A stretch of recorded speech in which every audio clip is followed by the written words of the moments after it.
You're listening to Grown and Growing with Sonia Hamlin. What's up, everybody? Welcome back to the podcast. I'm so glad that you decided to join me for another week. I'm feeling kind of good. I was sick all last week, so I'm happy to make this recovery in time to bring you this next podcast episode, which is all about marriage. I wanted to do a podcast similar to the podcast I had done a few months ago, where I gathered a few of my single girlfriends and we talked about what it was like to be single over the age of 40. And we had a very candid, fun conversation all about being single. So I had to do it again, but this time look at the other side of it. What is marriage like for my friends who are over 40, who have been married for a while, those who have not been married for very long? And we just really talk about some of the hot topics that pop up around marriage. You know the ones. Submission. Is that a thing? Do they deal with it in their own marriage? Communication, who their marriage role models were, if they had them. So I gathered three of my friends. One is my sister. So I gathered two of my friends and my sister to talk about all things marriage. Coming up next, we have my friend Nyree, my friend Erica, and my sister Sharon to talk about their experiences being married. So without further ado, here's this next episode I like to call Girl Chat. Welcome, guys, to the podcast. I am so glad that you're here today because we have a really good discussion that is about to happen. Before we get started, I do want each of you to introduce yourselves. So we're going to start with my sister, who is on the podcast with us today. Can you just give your name and say how long you've been married? Hello, so glad to be here. I'm Sharon Martin and married for a little over 7 years. Okay. Next, who wants to go next? I'll go next. Hi, thanks for having me. I'm Nyree Wilkerson and I will be married 18 years next month. All right. All right, and I'm Erica Murdoch. I've been married for 7 years and a couple months now. Excellent. And I've been married for 16 years. So I wanted to have this conversation with all of you because a couple of months ago, I had a conversation with single women who are over 40, who are in the dating pool right now. So they're dating. And I wanted to bring some balance to the conversation by talking to women who are actually married, who are over 40, who, about opinions about being married. Because in the atmosphere, in the culture, there's a lot of talk about what married women should be, how they should act, what they should be doing, how they should keep a man, how they should get a man. But I really wanted to know, is that noise or, what are women who are actually married, who are actually in the relationship, thinking about some of these hot topics?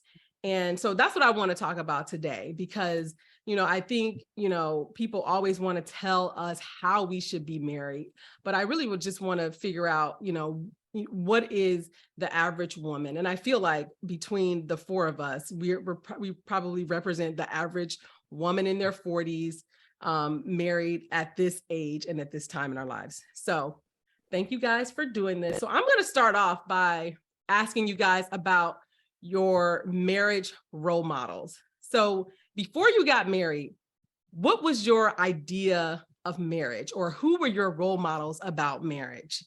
And the second part of that is, did it live up to, what you were thinking? So let's start with Nyree. Nyree, since you've been married the longest, who was your role model before you got married? Like, who was your marriage role model in your life? So I would say partially my parents, because they will be married 64 years next month. And so, they got married right out of high school in 1958, graduated in May, got married in November. And so, thinking in terms of longevity, marriage being forever, then my parents would be obviously the example of, who I lived with and what I saw as people who just stick it out no matter what. And so, but I can think of another couple. I won't say their names because I don't know if they would want to be put out there like that. But my parents were more, my dad worked, my mom stayed home, but it wasn't, I don't remember seeing them, hug and show a lot of affection. It was 7 of us. They was probably too tired for all that. So wait, but they were actually, if it's 7 of y'all, they were showing affection. We just ain't see it, right? Y'all didn't see it. Right. 7 kids, somebody was affectionate somewhere. Of affection. You read about that.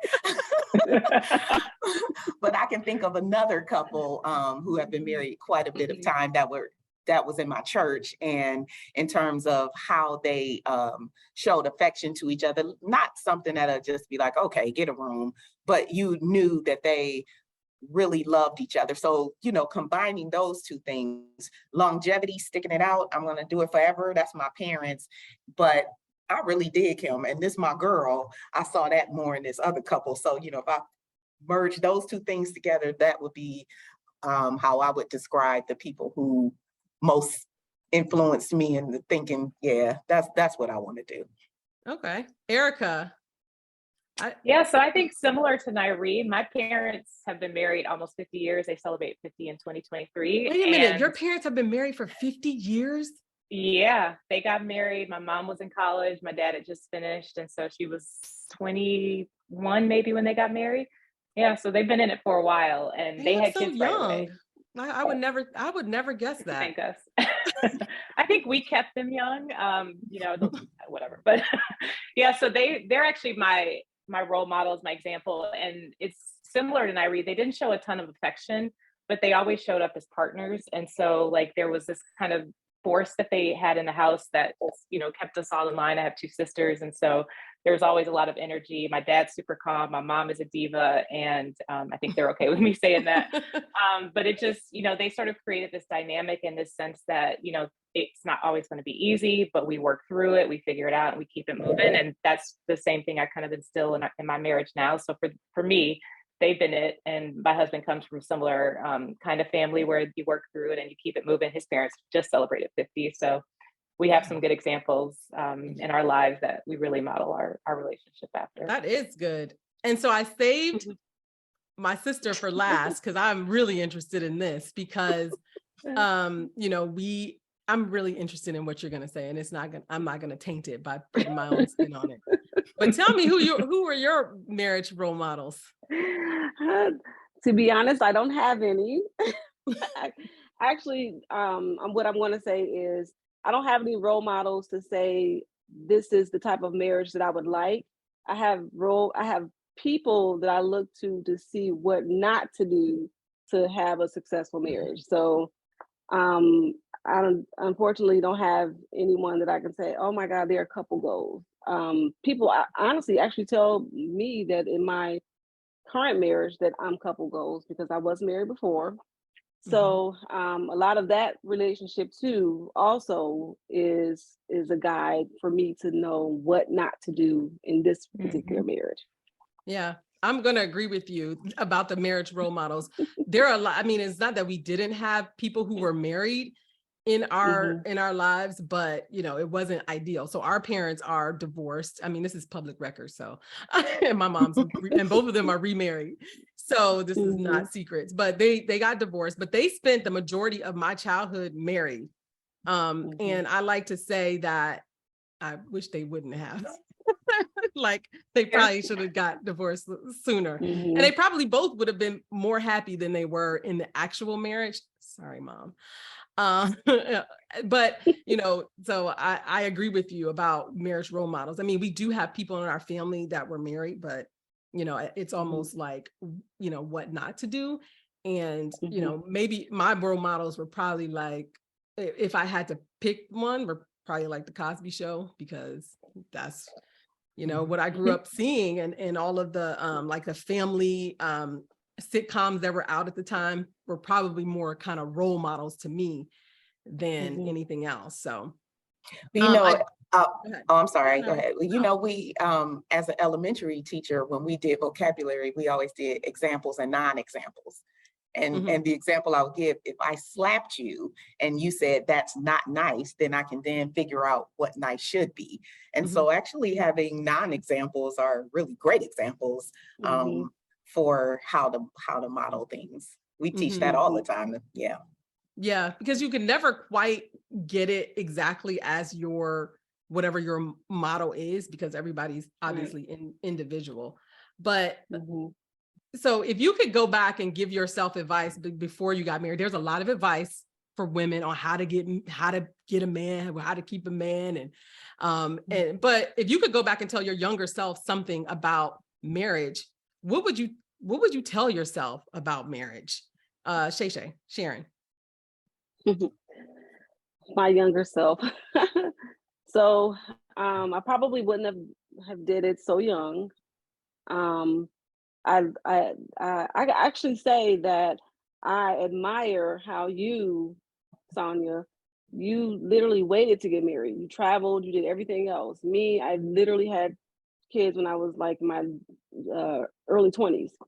So I mean, they're grown and gone now. So that's even better. But I wouldn't have done it so young. I would have the first time around, some things happened that should have been red flags, and I ignored those red flags. So probably listen more to my gut and always expect the unexpected. And you can't change the person. They have to be willing to change themselves. So I learned that. I wish I knew that going into marriage, but the first time around. The second time around, I'm applying everything again that I didn't, have in the first time. I'm actually applying it to this one. So I guess if you want to call that the blueprint, it was a little raggedy blueprint. You can call it that. But this time around, it's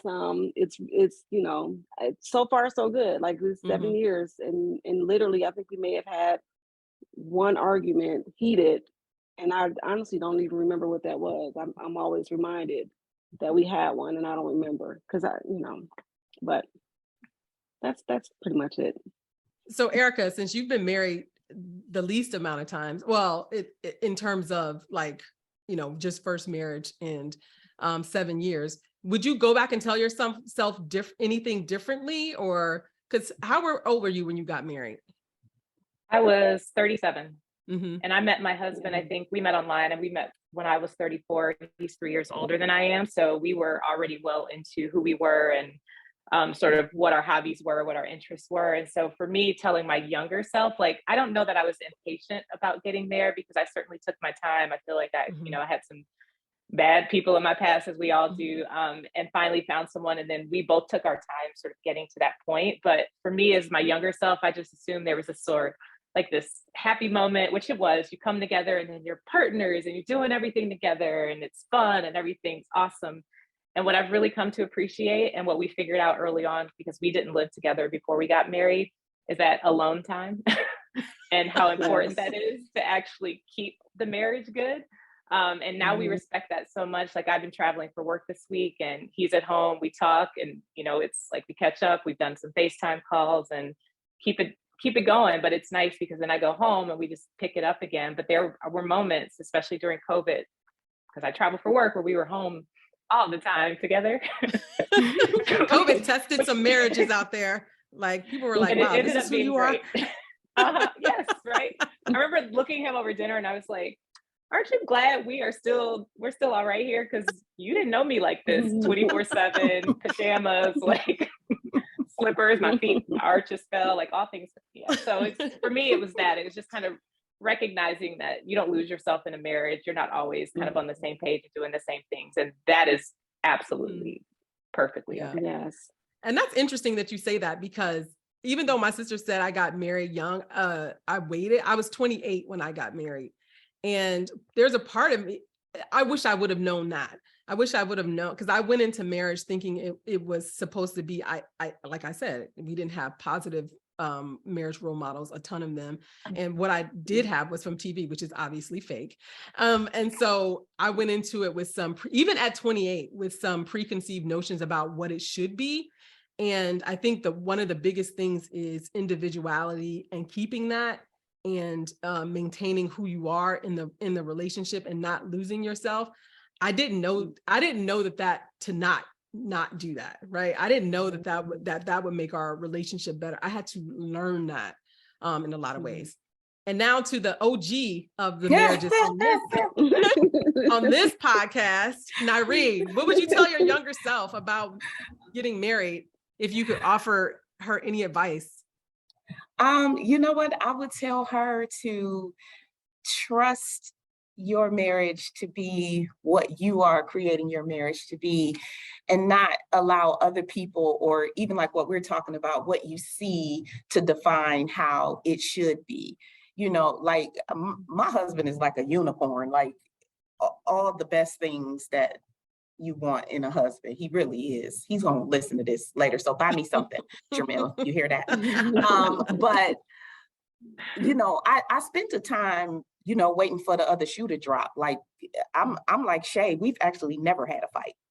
We choose not to fight. Like we've been mad at each other. We know when to leave each other alone.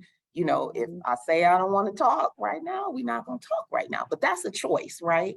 And so we have been as successful as we are because we haven't allowed other people, or what other people think, or how things are supposed to go according to what other people say, to define us.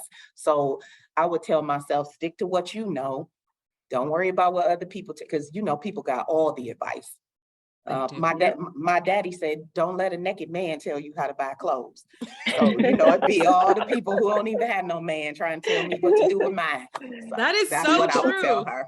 Yeah, that is so true. And you know what? Honestly, I have on here communication, because it is the number one piece of advice that people give. Like, ooh, you got to communicate. Now, they don't say how, like they don't say how to do that. There you go. But they tell you to do that. But what they should be telling you is to keep other people out of your marriage. Because I think that it is key, because every marriage is individual and built for, I feel like you should build a marriage that works for you. And I used to think it was because I was a middle child. Like, I hate being compared to other people. I hate it. I don't like it. I don't like, I had to, you know, with Derek, he used to be like, well, such and such, do I care what such and such is doing? I don't. Please don't bring them in here, because you don't know what's happening in their marriage. Their marriage could be terrible, and you trying to get me to be like them. So I have a problem with that. But so since we're talking about communication, and Nyree, I like the way that you and your husband defined like what works for you. How do y'all define good communication in your marriage? Because I feel like it might be different for everybody. Well, for us, one thing is, it is not fair for you to expect somebody to know what you're thinking. Now there is a balance to that. Like after 18 years, there are some things that he should just know. I should just know. But it doesn't make sense to walk around mad or feeling some type of way when you never expressed what you want, what your desires are, what you like and what you don't like. Although I can say, comma, and I thought you should have known that. That could be a part of the communication, right? But so it's about that is unfair for you to expect your mate to be a mind reader. And then what I said before, like when we're talking about the opposites, know when not to communicate. It might not be a good time. You know, when I'm pissed, let it go, and we'll get back to this later. So I think for us, it's a twofold thing. Just say what you want to say what you need to say, and don't sit there stewing when somebody doesn't know what's on your mind. And know when to wait. Communication does not, I don't agree that it always has to be in the moment. Sometimes you need to wait. Yeah, I have a habit of if I feel that I'm tripping over something, and I literally sit and I give myself some time to reflect on if it's worth bringing up, if it's something that if I'm being petty, you know, I'll have those moments myself. I'm like, am I tripping? I think so. Let me just let this one go, because I know it wasn't intentional. But if there is something that we need to discuss, we'll have a moment. We call it our soul moment. So. And as soon as you hear that soul, you know it's about to be a serious conversation. But we'll talk about it, and it's never an argument. We either agree to disagree, or we agree. We come to some type of conclusion. and then it's over. I do not believe in going to bed angry. That's with him, with the relationship, with the children. I just don't believe that, going to bed angry. Whatever you need to work out and whatever is on your heart at that moment, you need to talk about it. Even if you have to table it for another time, just start the conversation. And that's actually been helping with us. So we flow pretty well. And I have a unicorn too. I just want to put it out there. That you definitely have a unicorn for sure. Erica? Yeah, so I'll say that we actually struggled with communication to start. So coming from being so independent for so long, I would just like, I'm working, I'm planning for a trip. I was coaching at the time, so I'm planning for that too. And I would just disappear. And I know it was like terrible because I'm like, he's like, is your backpack? Where are you going? I'm like, oh, I actually should tell you, right? I'm going to be in Costa Rica. I'm sorry. Did you want to go? But I would be going to like Fort Wayne, Indiana. You like the worst places. No offense to anyone listening for Fort Wayne. It is lovely. No, we love you. Thank you. But yeah, so for us, it was kind of this realization that, oh, wait a minute, like these are the things that I need to talk about that are just part of my day to day, because I'm so used to being on the go, and I can set up shop anywhere I am. And so he's just like, he's a very structured and routine person, and I didn't necessarily fit into that ideal when we were first like, you know, figuring out how to live together and everything. So we started talking about how we communicate, and we hadn't done that before. And it was kind of interesting to think that like we've gotten to that point, having known each other for over 4 years or however long it was, that we actually don't know how to talk to each other that well. And we got through it. It was like, and now it's, like I said, we got through a pandemic, and it's been good. Mm-hmm. Yeah, I can relate to that because I feel like Derek and I, we had to learn each other. So while we've been married for 16 years, we've been dating since I was 19. And I feel like I've evolved. And so, and had to unlearn a lot of things about communication. I've suffered through a lot of bad Christmas gifts that I didn't like, or, you know, because I didn't communicate. I'm like, look, let me just tell you what I want, because then I could be happy. And I'm not trying to fit into that little outfit you bought. And so I think that, you know, I can relate to what each of you have said about communication, and it is individual. And I think, you know, as you get older, you still have to remind yourself that, okay, you know, I'm changing, I'm new, or maybe I feel differently about something that, you know, especially in my case, because I feel like when you're 19, what do you know? You know nothing. And I feel like I'm so different from that person in a lot of ways than I was at 19. And to me, communication is important because I feel like I've evolved so much. I've evolved so much since I've turned 40. Like, and so I feel like communication to me is super important. And so now So just interestingly, listening to the two of you, see, Jermel and I were the exact opposite. I was 29, he was 32, so not necessarily in age, but we brought 5 kids from 4 different people into our marriage. Wow. It was key to communicate. Like we were talking about all the things. And so I think we just started out because it was like, who's gonna discipline? Who's gonna say what? How you gonna talk to her? I'm not gonna talk to her. I'm not going to, you know what I mean? So it was like those kinds of things. Like we had to have a explicit roadmap for so many areas that we just started out talking about all the things, because otherwise it would have been tumultuous, like all the time. Like even going into a conference, you know, one of the children's mother might be there. Like, what role do I play if her mother is there? Because I know my son's father's wife better not come in there. You know what I'm saying? So, you know, it was really important to talk about all of those things. So I think while you two were like just independent, living your best life, so we had so many things that we brought with us that we had to consider. Our communication has been high from day one, just because of the nature of the relationship that we were forming. Mm-hmm. Did you talk about that stuff before? Did you? So oh, absolutely. Yeah. Did you talk about that before? Because you had 2 kids, he has kids, y'all both had previous relationships, you were married. Was Marlon married or no? Yeah. Okay, so he was married as well.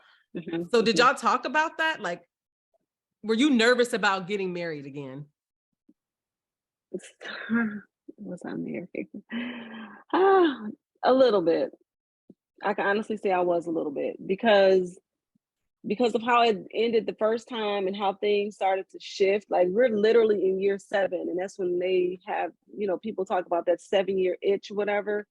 The first time around, it was this time around, it was we actually did not have those conversations about who's going to discipline the kids because of what I was coming out of. It was kind of it was just tough. It was just kind of tough. And I have boys, so the boys, I'm no longer with their dad, and now this other man is coming into my life, and now he's here full time. And I have my boys and their mom, and it was just it took a minute. It took a minute for the respect to come, but because of my unicorn, because of who he is and the type of person that he is, his demeanor is always so calm. Just everything is always rainbows and butterflies. Like to have that introduced into our life, like you had no choice but to come on over to the rainbows and butterflies side of living. Right. So they kind of fell into place, and the respect is just unbelievable between them now. My oldest, Sean, he says all the time, I feel safe because with Marlon being there with you, but like I don't worry about you. I don't worry about me getting sick. I don't worry about any of that because I know that he's there and he's going to take care of you. And so we honestly didn't have the conversations about discipline. And he has a daughter also that lives with us. So that she respects me. If it was actually not a conversation, it was just more of a just like a respect, type of situation. She respects me as an adult, the authority or whatever. She asked for permission for this. I can say yes or no to different things. So it's there. It took some time to get to this point without actually saying we need to sit down and talk about how we're going to do X, Y, and Z. But things just kind of fell into place just based off of, I guess, our personalities and him gelling with us, gelling together, our families, and it just kind of worked out. Okay. So, now we're going to talk about some hot topics, which are topics that I see trending on social media every so often. So the first one, the biggest one is submission. Oh my gosh, this one come around about every 6 months because somebody done fixed somebody a plate or they didn't fix the plate. And then we have to rehash it all over again. And so it's a hot button. It's not really a hot button in my marriage, but I do want to hear what y'all think about submission. Like the first question is, how do you define submission for yourself? Is that something you think about or practice in your marriage? And I'm gonna start with Erica on this one. Yeah, it's a good question. And I certainly don't think of myself as a submissive person. And I actually tend to have a very dominant personality in situations. And so like for me, it's actually in my marriage reminding myself that I don't always need to be the one taking control and doing the things. It's okay to have someone do that for me or help me out. And so I think it's a personal compromise for me to not be the one like, okay, this is what's happening. This is what we're doing now. And like, let's go. And I hope he appreciates that because he certainly could also go that way too, where he's just like, I don't care. And I'm like, we can't both not care because we're getting nowhere. I'm like, so you're saying, just want you to make a decision. He doesn't expect you to submit. No, not at all. And if I did, I think he would freak out. Like I think he would be like, who and what happened? Like I hear you on the phone at work, you're in sales meetings, you're doing all this, and then all of a sudden, and I'm like, well, yeah, you're right. So it was never a thing. And there are like, again, I don't know, it's just a very easy partnership or relationship for us because like I think we complement each other well, and I'm generally unbothered by a lot of things on top of just having a big personality. But yeah, the submission piece for me really is just taking a chill pill sometimes. Do you fix his plate? I don't. I try to sometimes because I'm like, okay, I know how the food needs to be. So here's the control freak. So I know how the food needs to be put together. I want to be plated, because I do love to cook. And so I will my plate will be spectacular looking, have a little drizzle on it, and his is just like smashed together. So sometimes I will fix his plate so he can see what a nice presentation looks like. But it's not like I'm trying to. But it's not like you get the big piece of chicken. Get the man a plate. No, I'm like, get what you want. Like we sit down, we eat family style. It's two of us. Serve yourself. Yeah. Enjoy. It's not but there's not. And even in his I don't know, it's interesting because our parents they're certainly they're a generation ahead of us. And those roles do exist where, my mom will fix my dad a plate. I see his mom doing the same thing, but it definitely didn't carry down to either one of us. Okay. Nyree. So, the dictionary definition of submission, anybody should have a problem with that. Right? Like anybody should have a problem with that. So for me, that's not what my understanding of submission is. Mm-hmm. And so, and if I think about it biblically, people say the husband is the head of the wife. Yeah, but it also says that you follow your husband as he follows Christ. And so they forget about that part. So you have to do your part if you want me to follow you. And so, I can think of a specific example. We had some tax issues, and it was related to some property and all this kind of stuff. So all of a sudden we owe this money, right? And so we talked about it. And I thought we should handle it one way. And he said, well, let me, so he researched it. He prayed about it. He asked me what I thought about it. So if he's doing all of these things, not just saying we gonna do this because I said so, because it's never that. I'm like, Erica, I fill a whole room with my personality. Oh, it's never that.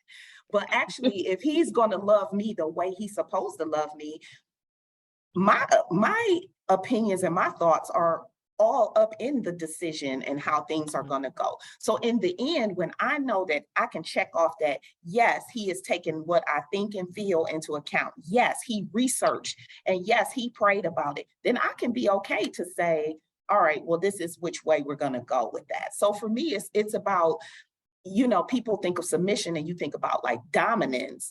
Actually, I can safely say I get my way the majority of the time. He wants me to be happy. He lets me, and I'm not saying like I'm a spoiled brat, just like give me my way. But in the end, he considers what I want more than what he wants.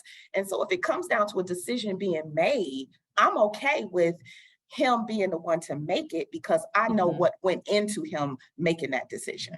Right. Mm-hmm. Man, I feel like Nyree, are we married to the same? Wait, y'all got the same unicorn? Yeah. Let us find out. Yes, right. So will I fix his plate? I will. I will fix his plate. Now, do I have to fix his plate? No. He'll get up and fix his own plate. In fact, he'll be like, no, sit down, I'll get my own stuff. So for me, I guess I'm a tad bit independent sometimes, and I literally will just start doing stuff on my own, and then he'd be like, okay, wait a minute. So I guess a good example for that would be like the grass. Like I don't have a problem going to mow the lawn, but I know he believes that I should not be mowing the lawn. No, this is something that I want to do. So I respect that. So I guess for me, it's more of a respect instead of me just always just doing, I'll let him take the lead, but again, like Nyree said, I'm going to, at the end of the day, I'll probably get my way anyway, but I know you definitely will. You definitely will get your way. I know that, it's done with respect. He respects me and I respect him, and I do let him take the lead. I do let him make the decisions, but a lot of my opinion goes into that decision making. So yeah, it's interesting because I feel like, and Shay Shay, you can relate to this because we're sisters and we grew up in the same house, but our mom and our parents raised us to be super independent. And so it's like, wait, what? And even within my marriage, I'm still very super independent. And if you want something done, do it independent-minded. yourself. That's what Mommy used to say all the time. Yep. And so, you know, so submission to me means something very different. I prefer partnership. I prefer, let's be partners on this.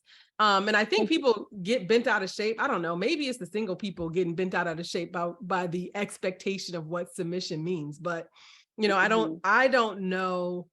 And I think, Erica, you said it may be a generational thing. And I think that may be true, that, you know, generationally, I think we weren't exactly, you know, even though you and Nyree were raised in a household and your parents were married and for a long time, and maybe Nyree, you didn't say your mom fixed your dad's plate all the time, but she did. Absolutely did. I'm a guess that she fixed it, Absolutely and he got the big piece of chicken. Yeah, he did. I'm a guess that's how it went.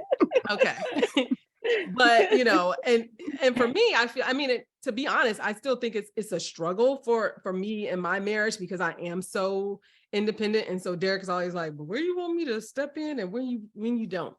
But I think, you know, for me, it's about, like you said, Erica, taking off my cape. Like, I get tired of making decisions. I make decisions at work all day, every day.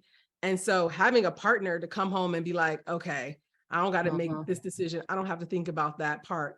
I think it's good. And I think, you know, I guess submission can be what you want it to be and independent. Exactly. Like, that's exactly what it is. Yeah, you be as submissive as you want. And similarly, you know, to you talking about making decisions at work, I was a single mother. My boys were 8 and 10 when we got married. Child, I was glad for somebody else to make some decisions around there. And he said the first 2 years, my answer to everything was, that's fine. You know, like he's trying to look at, maybe we should change from this cable to satellite because it's cheaper. I'm like, oh, that's fine. Sounds great, right? You do it. Yes, do it. Make those decisions. Absolutely.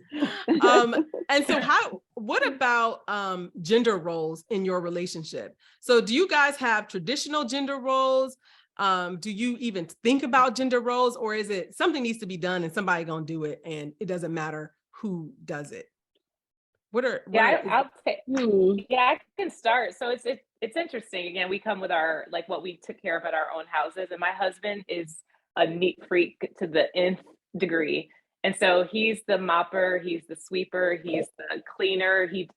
I clean the kitchen because I spend the most time there, but he definitely takes that on. And that certainly wasn't my experience, like, you know, when I thought about what a gender role meant. But I think outside of that, we just kind of do what needs to be done. I cook the most because I actually love to cook. He can cook and he does cook, but I just happen to be there and I happen to try a bunch of different recipes. So that works out. And then he takes care of the lawn. I can't tell you what grass or trees are growing out there. He's planted a bunch of stuff and I think it's great. Always looks nice. So otherwise we're partners in it, and what needs to get done gets done. I will say though that, and this is probably, you know, kind of if he were to just like run away or something, I'd like, so who's our electrician? Who's the plumber? Like, I don't know any of that stuff. It's terrible, but he definitely is a person scheduling and keeping up with all the maintenance and all that. So I guess that is what I would see as a traditionally more male role, but otherwise. But you guys fell into that naturally. It wasn't like, Erica, I really expect you to cook. I mean, I can't see. Right, bought you an apron. Put it on. That's right. Like, well, this is cute with some leggings, right? Jacket. Thanks. What about you guys? What about, is that even an issue, gender roles and within the?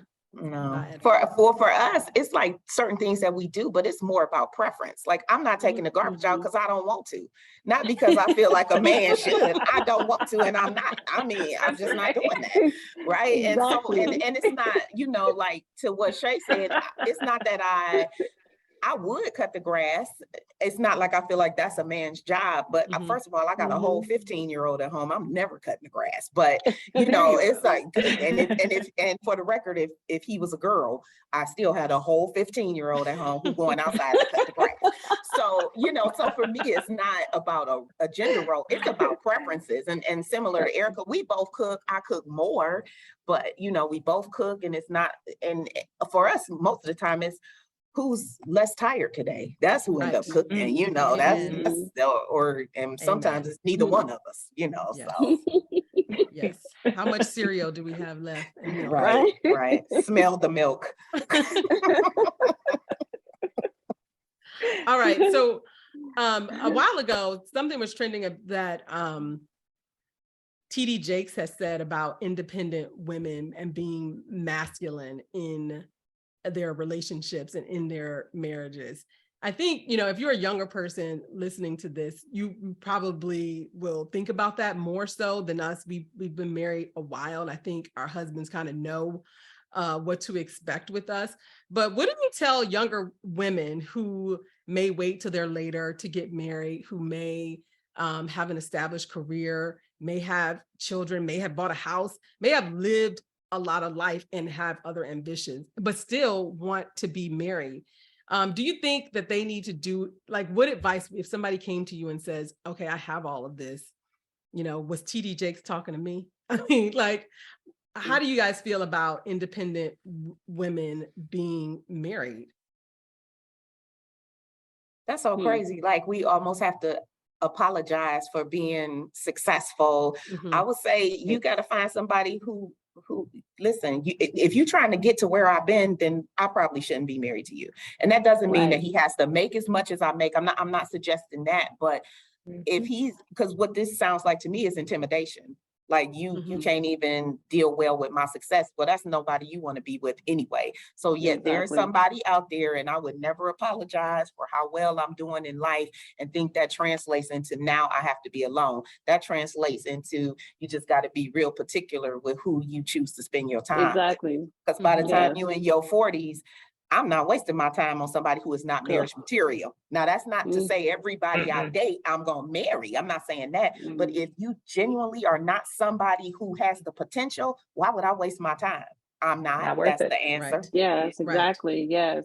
Yeah. What, I feel like, can you match my table? Can your table match mine? What are you bringing? Because I got everything already that I need. What can you contribute to make this a success? Yeah. And I look at all of my friends. Sorry. Go ahead. No, I look at all my friends who have been married. Like, most of my friends got married way younger than I did, or, years before I did. I feel like I was one of the last ones. They're all independent women. They all are killing it. They're killing their careers. They're killing motherhood. They're doing everything they set out to do. So for me, it shouldn't matter. I appreciate that it's part of the conversation, but you bring yourself into anything. And if independence is part of that, then someone just needs to be able to appreciate that on the other side. So same thing you all said. And I think women, we have come to reframe what marriage means in society, because we've seen so many bad marriages. I mean, there's so many marriages that are ending, and it's like, well, marriage doesn't have to be the goal. Like, it used to be the goal for women. Like, that is your goal. Get a job, go get married, and you've won. Now, what you won, I don't know, but you won because you got married. And I think that narrative is changing. And, I am an advocate of, like, waiting until you know yourself a little bit better. And that's different from everybody. Some people may be younger and you may meet the love of your life and get married and be married forever. But otherwise, the more you know about yourself and what you like and what you don't like and what your boundaries are, to me, that only makes you better marriage material when you can find somebody who can meet you where you are. So I also want to talk about growing, because obviously the name of the podcast is Grown and Growing. And one of the things that I've experienced personally in my marriage is the act of growing as a person. And, what I think about often is how do we continue to grow as individuals? How do we continue to grow together? And how do we make sure that we're growing in a way that meshes well in the future? Because one of the things that I think about now is, like, okay, what happens when the kids leave? Because I still want to like you after they leave the house and it's just us two.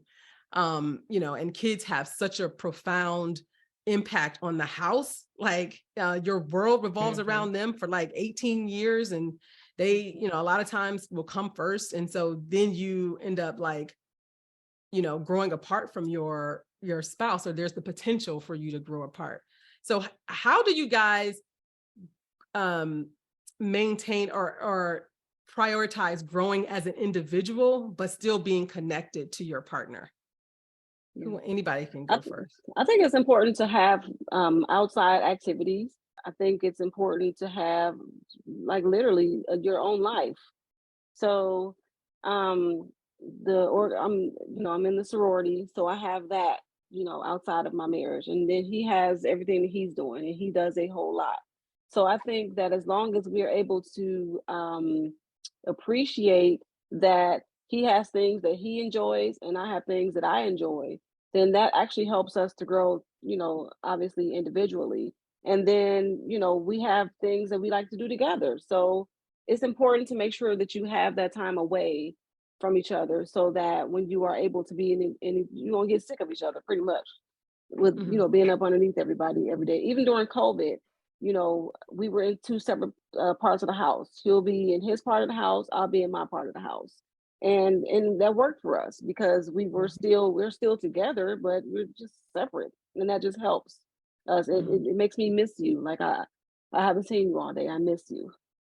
So let me go downstairs and sit next to you on the couch. Oh, woo-woo. Right. Nyree. So I think it's intentionality, and similar to what Shay said. Like I remember my husband's fraternity's Founders Day, and one of my line sisters texted me and said, "Where you at?" Girl, I got scared. I'm like, where am I supposed to be? Like, I'll be forgetting stuff. She said, I'm at, that's the so place where my husband on my. I said, I'm at home cleaning the kitchen. It's not my Founders Day. Like, I don't feel like I need to. That didn't have anything to do with me, right? And so similar to what Shay said, we both have our own things, even something as small as the kind of movies we like. If he want to watch that, that's why we have multiple TVs. I don't like that kind of movie. I don't expect him to not watch what he want to watch. I'm going to go upstairs and watch something else or read a book or something. So I think it's just about being intentional and even giving your spouse permission. And I know people don't like that word because he is good for, we about to do this. You good? You want me to come home? No, go do, go be with your people, go have a good time because I'm going to be here. You know what I mean? And I think that that's good to recharge however you recharge, so we do kickboxing together, but I do Zumba and he do HIIT workouts. I don't know why anybody does that, but he does that. You know what I mean? So we have these things that oh, Erica, I want to talk to you later. So we have things that we choose to do together, and then we have things that we enjoy separately, and we actually push each other and say, no, you go do that. You go have a good time. And then we come back together. We all good, refreshed, recharged. So you do a HIIT workout like on purpose, huh, Erica? It's quick, First of all, Erica is an anomaly. She's a machine. Okay. She did the hardest. She runs for fun. Oh, so yeah. I'm weird. It's fine. She's like, what? I love it. Awesome. Wait. Anyway, so Erica, how do you continue to grow as an individual in your marriage? Have you encountered that yet? Oh yeah. So Erica I think takes for separate me, flights. We did at some point, which is terrible. I'm at the airport. I pre-check. I'm a Delta loyalist, and so sometimes I'm like, I can't just fly something American. else because it's cheaper, right? Like a peasant. Just kidding. No knock to the other airlines. But so for me, I've had a lot of career growth in the last 5 years. I've taken some very intentional steps to advance myself, and it has come at a cost because I work a lot of hours. I'm constantly thinking about what I do. I've worked from home for a long time, so my stuff is right there. And understanding that takes me away, even though I'm home, I'm still not present in the relationship. And that was something we talked about a lot during the pandemic. It's just like, you're here, but are you here? Like, you got your phone, I hear your things buzzing, you keep looking at your watch and everything's happening. And so bringing him along on this journey with me and like understanding that at this stage in my career, like these are the things I'm doing so I can get to a point where I'm ready to retire early, because that is goals. And we can then run off into the sunset. But like right now it's hard. And, I'm, like I said, talk on the phone. We have conversations over dinner. We make sure we spend time together after work too. But that's been big because I was not ready. I started my own company about 2.5 years ago, or maybe it's 3 at this point. But that was a journey I wasn't ready for. And he was right there with me, like, suck it up, buttercup. Like you stepped into this. We got to retire early. Get on out there. He's like, we are in this. We got to retire early, girl. Get out there. You can do it. For What me, age that's do you, been a lot of it. wait, when do you want to retire? I'm curious. So here's the thing. So he's about to be 48. And he's a teacher, started and bought 10 years of service.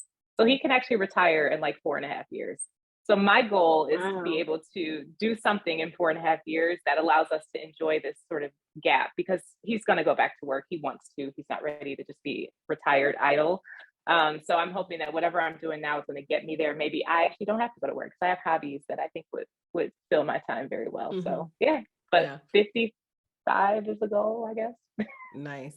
Yeah. So when it comes to growth for me, I think, when I think about who I was back when I got married, sometimes I feel bad for Derek because I'm like, I'm sure he's like, God, like I'm still who I am at the core of me, but I've also grown a lot and changed a lot. And I think for him to see me do that, sometimes it's, he has to scratch his head and like, okay, who am I married to today? Not like crazy psychopath changes, but I feel like they're very healthy changes that to me shows growth and maturity and all of that. And so that hasn't always been easy for us. Like we have gone to counseling to help communicate better, and we have to do things to work on it to ensure that that we stay connected, because it doesn't always come easy for us to do that. And so he's more of the, first of all, I'm very like analytical and overthinker. And so I always want to talk. Clearly I have a podcast. Thank you. I always want to talk things out. And he's like the opposite of that. Like he's very like, it'll all work out and we don't have to talk about it. Like, let's not talk about it until something happens. And I'm like, no, we need to plan and we need to talk about it.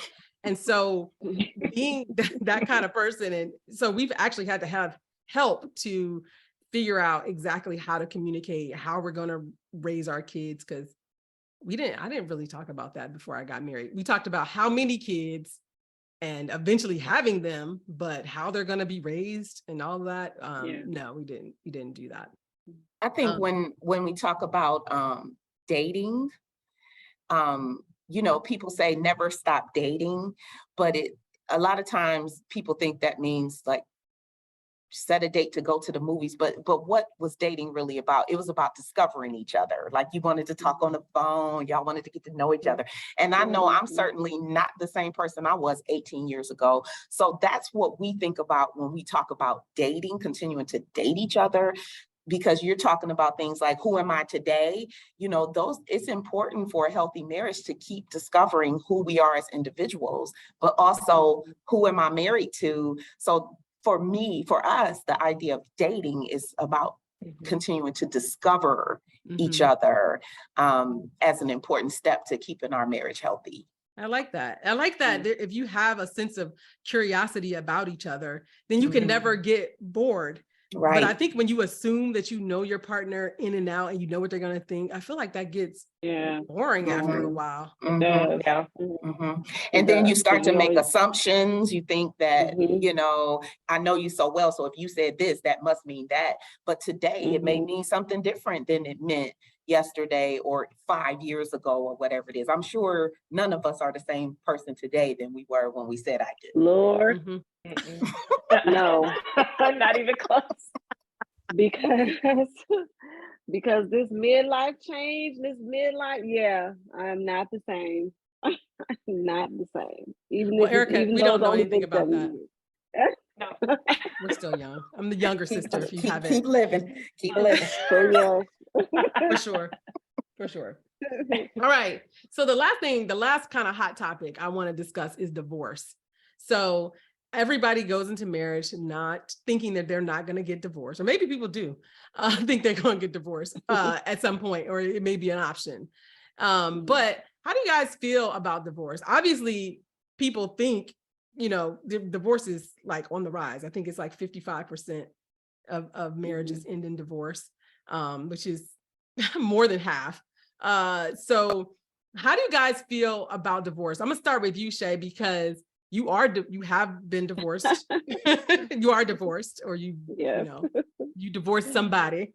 And so how does that divorce kind of play? Does it come in, not like, oh, it's always an option, but do you think about if that is an option in your marriage that you're in now? We are never divorcing. Again, I'm in my mid 40s, really close to 50. No, we are never divorcing. If it's mid to me. Let me have that. It's mid to You me. round up. Okay. That part. Late early. No. So we've already talked about it, and I already told him, I'm like, listen, because I have a plan to retire, and I'm retiring early, so I won't get my health benefits. So I need your health benefits. So if it comes down to it and we can't be together, fine. I'm okay with that. Go ahead on. But we are not divorcing because I need your medical. And you can live happily ever after. But no, that's not an option this time around.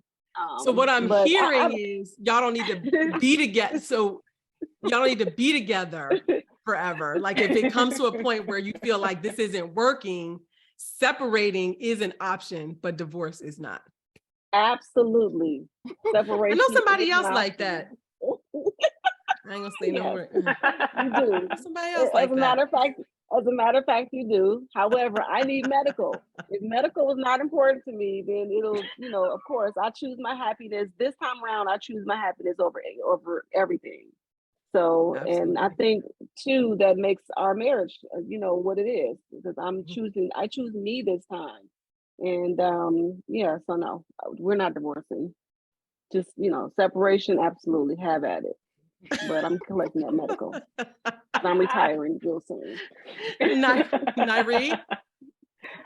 So anybody who knows us well knows I told him, you might as well stay because you're going to be exhausted trying to get away from me. No, we in this thing forever. Just stay, bruh, because it's going to be hard leaving me. But I don't think it would ever be my place to say that there is no reason for divorce. But I do feel like sometimes people don't fight hard enough for their marriages. Like sometimes you don't know the person you married. You know what I'm saying? You thought one thing and then you find out there's something else. And you can't stay. But sometimes, just this whole idea of we grew apart, like you don't grow apart in 5 minutes, but what did you do when you felt yourself growing apart? Did you fight for it? Did y'all go see somebody? Did you try to rekindle? Because if you at the core of the two of you are the same people you were when you said I do, it's worth fighting for. Like people who cheat, you don't just cheat. Like it was some DMs that slid in there. It was some things that happened and some decisions that were made that led up to cheating. So I feel the same way about divorce in some instances. Sometimes you just got to get away. But in my opinion, especially some people that I know personally who have gotten divorced, it's like, what happened? Like y'all were in love like 5 minutes ago and now y'all can't stand each other. Like, did you really fight for what you vowed for?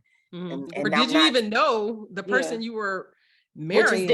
Which is different. Right. That's a whole Some people just want topic. the wedding. I know a lot of people who just wanted I the was wedding. gonna say, some and people that's just a want whole a big other ceremony. topic for another day. But in terms of are y'all both who you said I do to, then I think it's worth fighting for.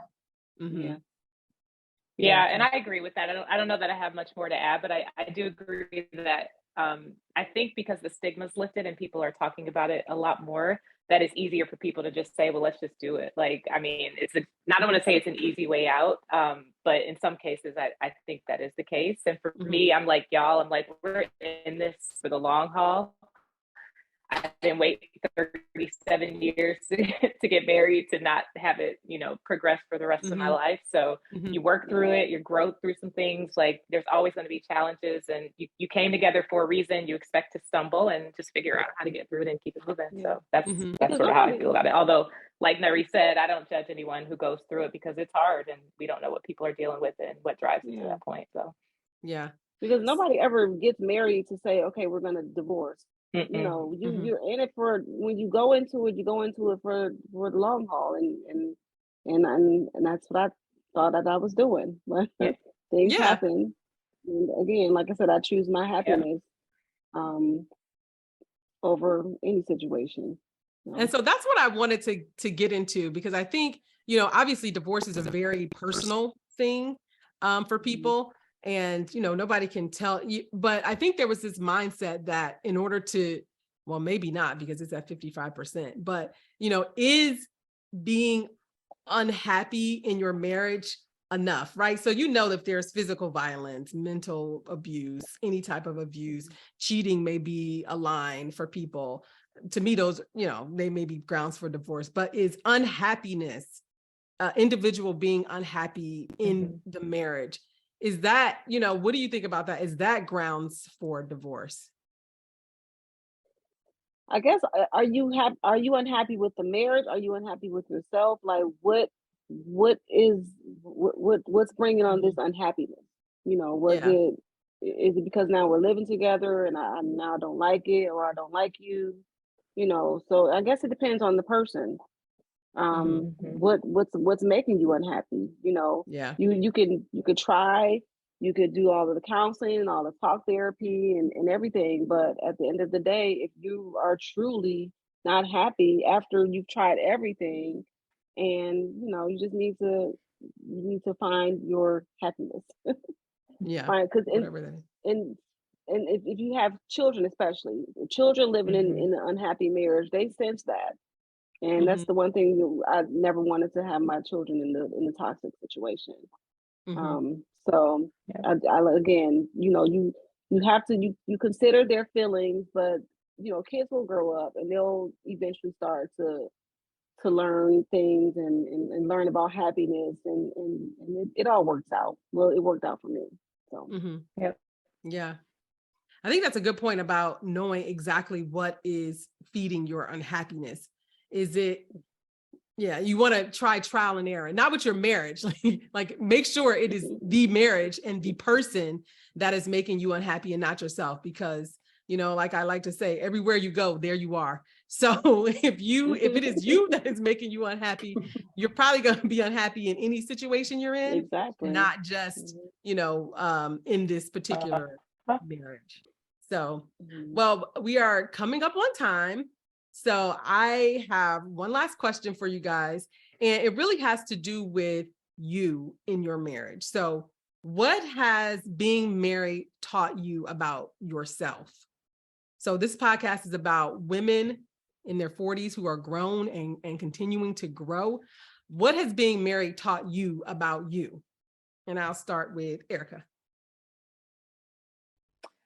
Yeah, I mean, it's a good question. I feel like, I've learned so much because I've been sort of like just me for so long. And then coming to that point and finding myself in these moments where I had to allow myself to be very vulnerable and talk about and do things that maybe just I'd never had to think about before. And so growing at that age, it's kind of hard because I felt like I was who I was, but I realized there was more than that, and that I actually had more to give. And so Mike's gotten a lot out of me that, just as never would have come out if I hadn't gotten married. And that for me has been great because it's made me braver in some ways. It's made me realize that I can stumble and there's someone there to pick me up, and I don't always have to be the strongest person in the room. And so for me, it's just been, accepting that I can trust someone outside of my family and really rely on them to help keep me up and keep me going. And that's been awesome. I've never had that. And outside of my family. So that's been pretty cool. Nyree. I promise you, Erica and I could have written out the same answer. My thoughts are very similar. Like, I've learned because I was a single mom and I had my first son at 19, I had to finish school. I learned that I don't always have to be strong. I don't always have to have all the answers. I'm a control freak as well, Erica, but I have learned that it's okay to be vulnerable and to trust somebody, and it's hard to trust somebody with your heart when you've been hurt before, but I've learned how to be vulnerable and what the good that can come with that, because oftentimes being vulnerable results in you being hurt. But in my case, I'm learning how to, and I'm still learning that after 18 years, how to let go and allow myself to be fully connected to somebody else. Mm-hmm. Shay, what have you learned about you? It's actually the same. I have the same answer. It's pretty much the same. Learning just to trust that I don't have to make all of the decisions. Trust that if I don't feel like, trust that there is somebody that's going to truly support me and support everything that I want to do career-wise, whether it's something that I want to do that's just sporadic at the moment. Just knowing that I have the support and trust of somebody that I could literally depend on. And I know that he will go to the ends of the earth for me and back. And knowing that I don't have to carry the weight by myself. I don't have to, just knowing that I have that support. So that's what I adore the most about my current relationship. Okay. About my marriage, So, about my unicorn. I'm going to answer this question for myself, and my own question. I'm going to answer it. I think what I've learned about myself in marriage is that I am stronger, and it taught me that I'm stronger than I thought I was, and that I think one of the things that my husband, because he's always been so him in every situation, that it is okay to be me. It is okay to be me and to live in that and to be okay with that. And no matter what anybody else says, I mean, everybody knows Derek is a comedian. He decided one day, he woke up and decided he wanted to be a comedian, and that's what he did. And so living with somebody like that, you start to realize, oh, wait, I could be that too. I could be a podcast host too. I don't have to just think about it and think about it and dream about it. I can actually do it. And so I think, the one thing I've learned about myself in this marriage is that I'm braver and stronger than I thought I was prior to. But anyway, and also what I've learned from this conversation is that makes me feel hope is that, a lot of what we see, everybody need to take a break from social media sometimes, because a lot of what social media hypes up to be problems, and hopefully social media is not out there causing problems where there shouldn't be. Because like I said, that submission thing, independent, that, growing, being gender roles, it pops up every so often. Everybody get their panties in a bunch. But it seems like, obviously in the real world, I'm glad to see that it's a more nuanced thing, and that it's an individual thing that you and your spouse can decide. So, and maybe it's because we are, in our 40s, over 40, and we've lived. And so there's a little bit more maturity there. And so maybe the younger folks out there arguing, although I do see some old people. It's the younger and the single folks, I think. On Facebook, they be out there arguing. Too much. Arguing about marriage. So thank you guys for this discussion. It's been really good. And thank you for being open and honest. Does anybody want to say anything else about marriage or the idea of marriage or anything like that before we hop off? I would just like to say marriage is work. It's not just, it's a lot of work. And as long as you are there and committed to do the work and put in the work, then it's a beautiful place to be. It's a great, so far for me, it's been a great experience. I'm going to say one thing that Nyree said to me before we got on the podcast when I initially asked her to be on it, and you said, and you can say if you remember or not, maybe I misheard, that you said you didn't think your marriage is not that hard. And so I want you to talk about that a little bit, because I thought, I was like, dang, am I doing it wrong? Well, that's exactly, honestly, what I was just getting ready to say. I agree with what Shay just said. She defined it as work, but it's not hard to me. Like it is about the intentionality of it, which is work. Considering another person is work. Like, Erica's example of just getting up like, oh yeah, I am going out of town. It takes work to do those things, but it's not hard. When you have someone that you love, who loves you back, who considers you more than or as much as you consider them, it is not hard at all to be married to my husband. It's actually an amazing and wonderful experience to be married to him. Mm-hmm. It is work, but it's not hard at all. When you do something you love, it shouldn't be hard, even if you have to work at it. Mm-hmm. Yep. Mm-hmm. Interesting. Anybody want to agree? That's hard work. Sometimes I feel like it's hard work. Sometimes. I'm gonna just say sometimes for sure. If I'm being honest, I feel like sometimes it could be hard work. It could be hard to I think it's less hard than it used to be, right? When you let go of the ideals of what you thought it should be, and you start constructing the marriage and the relationship that you want it to be, that is just personal between y'all two, then it becomes easier. But no, sometimes it's hard. Sometimes it's hard. But that's all right, because there's tools out there. There's books and there's therapy. Yes. There's solo vacations. So there are tools. Just stay off social media. For those of stay off social media. Yes, stay off social media. That can be a relationship killer. Oh my God. In so many ways, and not just in bad ways, but now it's like, oh, the perfect, it's another version of the Cosby Show. Like, everybody faking it for the gram. Anyway, thank you, ladies. I really appreciate this conversation and everybody's perspective. And I can't wait to share this with everybody. So if there's nothing else, we're going to wrap it up. And for everybody else, I will see you next time.